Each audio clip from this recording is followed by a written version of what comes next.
Welcome back to Pro News. Let's jump into this week's financial highlights.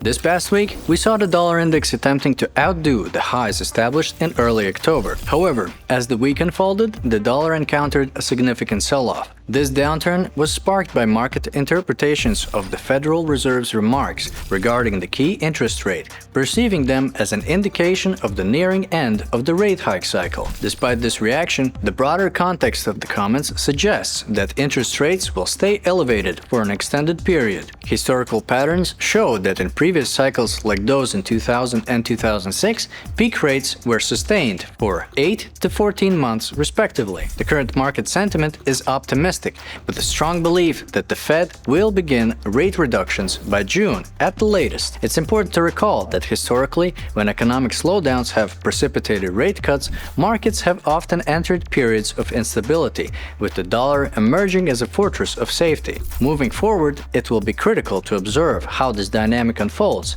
and whether the dollar will once again assert its role as a safe haven in the face of potential market volatility. Let's talk gold. This precious metal started last week strong, soaring above $2,000 per ounce. But as the week unfolded, gold's attraction dimmed a bit. What's going on?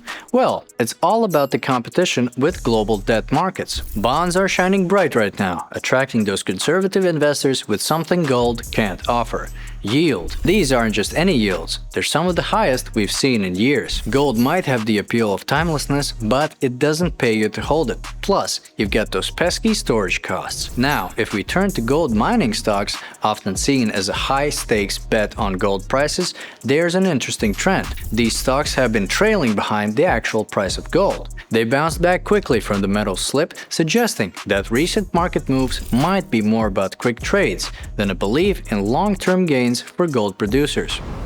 This past week, the S&P 500 has been on a steady climb, rising over 4.5%. Investors jumped into action, spurred by the market dipping into correction territory, which historically can signal a buying opportunity. What's fueling this bullish behavior?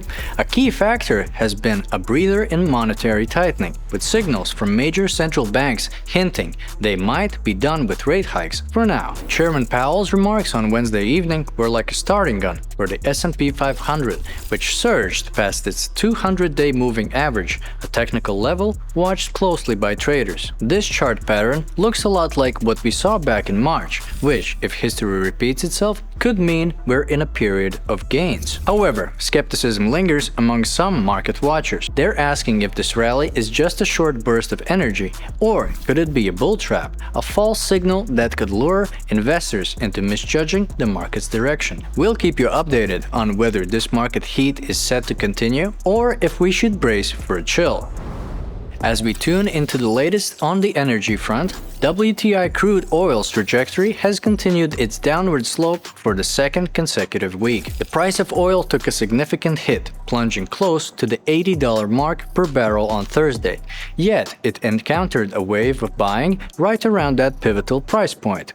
Market optimists are finding reasons to bet on oil, with global markets showing signs of life. However, it's crucial for investors to remain cautious. The backdrop of high interest rates cannot be ignored, as they stand at decade-long peaks across the US, UK, and the Eurozone. These rates put a damper on demand, and with central banks maintaining a higher for longer interest rate outlook, it's a risky bet to count on a sharp rebound in demand in the nearest term. While China and India have the potential to stir up a surge in demand for commodities, the evidence of such an acceleration is scant. Unless we're hit with unforeseen supply shocks for major players like Iran, Saudi Arabia, or Russia, the odds may lean towards a further retreat in oil prices.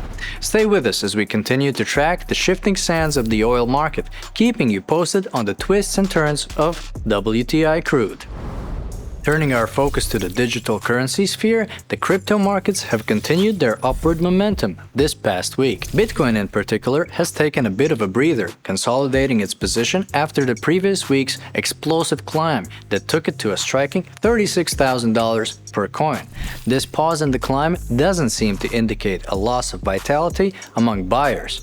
quite the opposite. The enthusiasm is evident as the investment spread widens to encompass a larger variety of cryptocurrencies. Highlighting this week's performance is Solana, which has shone brightly as the standout performer. Over a span of just 3 days, leading up to November 1st, Solana witnessed a remarkable 50% surge in its value, reaching a peak price of $46.5. This level hasn't been seen since the highs of last August, marking a significant milestone for the currency. With Bitcoin still holding strong and altcoins like Solana making impressive strides, the crypto market is buzzing with activity.